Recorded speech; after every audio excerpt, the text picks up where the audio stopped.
Welcome to my channel. तो आज हम लोग पढ़ने वाले हैं आप लोग के क्लास 8 का चैप्टर 7 है। 6 चैप्टर कंप्लीट हो चुका है। तो आप लोग अगर सीटेट पेपर सेकंड साइंस में अच्छा नंबर लाना चाहते हैं तो ये क्लास आपके लिए बहुत ही इंपॉर्टेंट है, क्योंकि एनसीईआरटी से क्वेश्चन पूछे जाएंगे और ये बिल्कुल एनसीईआरटी, अगर बुक नहीं भी पढ़ेंगे तो यहाँ से अगर एक एक पॉइंट याद कर लेते हैं तो एक भी क्वेश्चन नहीं छूटेगा। अगर आपके पास एनसीईआरटी बुक है तो उसको भी खोल लीजिए अपने सामने और इसको भी मिलाइए। देखिए सारे क्वेश्चन हूबहू यहाँ से आपके मिल जाएंगे और बहुत क्विक रिवीजन भी कर सकते हैं इस पीडीएफ से। तो मैंने पीडीएफ पहले ही अपलोड कर दिया है, JLB एकेडमी के नाम से टेलीग्राम है, वहां से आप डाउनलोड कर सकते हैं और सारे चैप्टर की क्लासेस जरूर देखिए, जिससे कि आप अच्छे क्वेश्चन कर पाए, जिससे कि अच्छे नंबर आए। और आपको पता है अगर एक दो बार एग्जाम दे चुके हैं या पहली बार देने जा रहे हैं तो प्रीवियस ईयर क्वेश्चन लगा ही रहे होंगे, तो सारे क्वेश्चन आपके 6, 7, 8 की बुक से ही मिल जाएगा।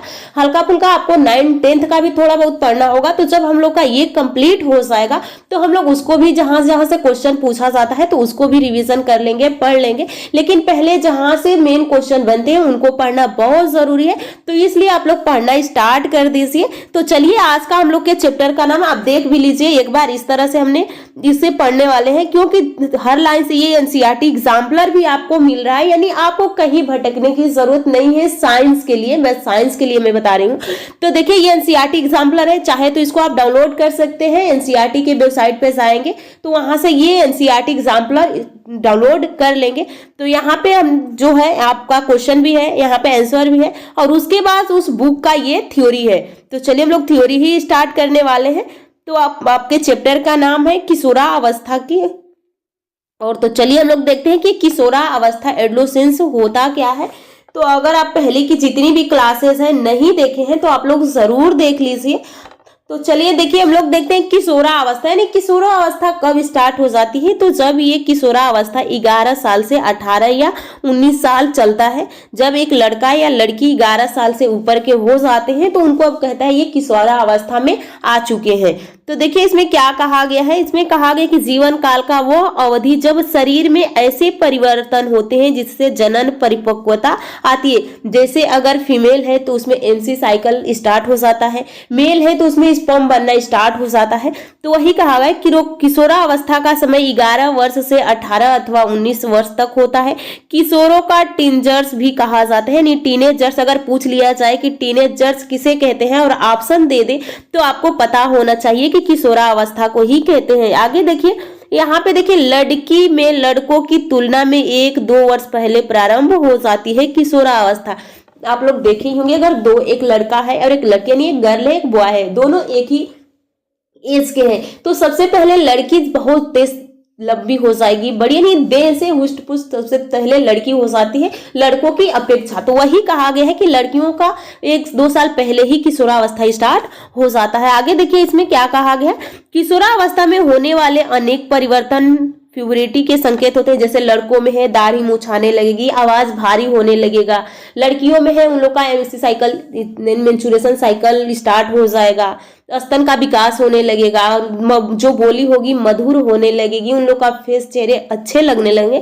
तो ये कुछ चेंज होते हैं। जब जनन परिपक्वता यानी रिप्रोडक्टिव मैचुरेशन पूर्ण होने के साथ ही यौनारंभ समाप्त हो जाती है। आगे देखिए इसमें यौनारंभ में होने वाले परिवर्तन से यहाँ से भी क्वेश्चन पूछ लिया जाता है कि चेंजेस दैट अकर ड्यूरिंग प्यूबरिटी, यानी जब प्यूबरिटी एज आती है तो क्या क्या चेंजिंग होता है एक लड़के और लड़कियों के अंदर। तो देखिए यहाँ पे एकाएक लंबाई में परिवर्तन होगा, अचानक शारीरिक आकृति में परिवर्तन हो जाएगा। शारीरिक मतलब बच्चे या लड़का हो या लड़की, उनके शारीरिक आंतरिक शारीरिक में परिवर्तन होगा। स्वर आवाज में अचानक परिवर्तन होता है, लड़कों की आवाज मोटी हो जाती है, लड़कियों की आवाज मधुर हो जाती है।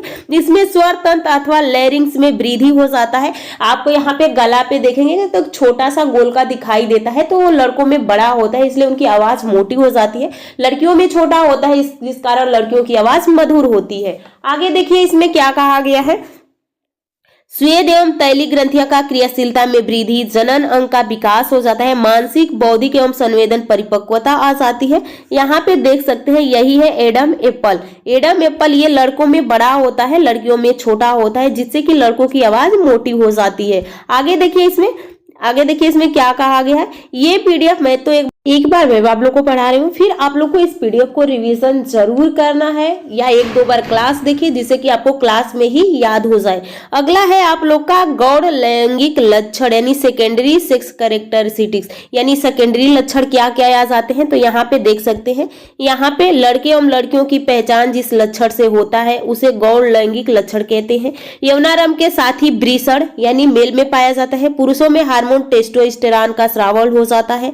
अगला देखिए, स्त्री हार्मोन एस्ट्रोजन और प्रोजेस्टेरॉन का स्रावण करता है। एस्ट्रोजन के कारण ही महिलाओं में दुग्ध ग्रंथि, स्तन ग्रंथि आंतरिक विकसित होती है जिससे स्तन का आकार एवं वृद्धि होता है। यहाँ पे देखिए आगे देख सकते हैं, ये सारी बातें आप लोग को मैं पहले ही बता दी हूँ। आगे देखिए इसमें इस सभी हार्मोन के उत्पादन को नियंत्रण पीयूष ग्रंथि यानी पिट्यूटरी ग्लैंड जो कि हमारे मस्तिष्क में स्थित है यही संदेश भेजती है अथवा पिट्यूटरी ग्रंथि द्वारा होता है। आगे देखिए, मानव में जनन काल की अवधि क्या होती है। तो ह्यूमन रिप्रोडक्टिव पीरियड।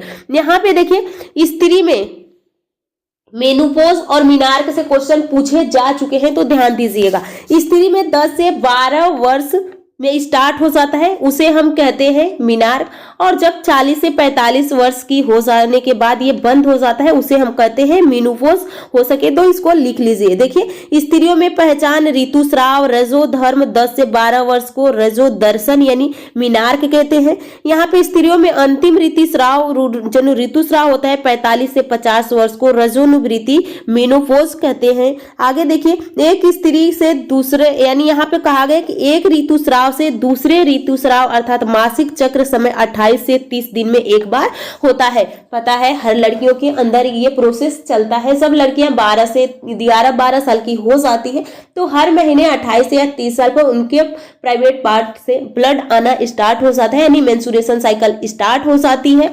और ये लड़कियों जब जिस टाइम आता है ये अंडाणु होता है, अंडाणु फूटता है, उसके बाद ये ब्लड आना स्टार्ट हो जाता है। आगे देखिए इसमें कहा गया स्त्रियों में 12 से 15 दिन बाद अंडाशय अंडा छोड़ता है जो गर्भधारण के लिए सबसे उपयुक्त समय होता है। आगे देखिए इसमें पुरुषों में शुक्राणुओं का निर्माण 12 से 13 वर्ष की अवधि में होता है। पुरुषों में शुक्राणु निर्माण बंद होने का कोई सीमा नहीं है। तो ये क्वेश्चन आपसे पूछा जा सकता है कि शुक्राणु कितने समय में बंद हो जाता है। तो इसका कोई मतलब निश्चित समय नहीं है कि मेल में स्पर्म बनना कब समाप्त हो जाएगा या स्पर्म बनना जो मेल में स्पर्म बन रहा है वो कब समाप्त होगा। तो इसका कोई निश्चित समय नहीं बताया गया है। आगे देखिए इसमें भारत में सामान्यतः पुरुषों में जनन अंक यहाँ पे देखिए 65 से 70 वर्ष में काम करना बंद कर देता है। यहाँ पे देखिए एक होता है महिलाओं को नसबंदी किया होता है जैसे कि जिसके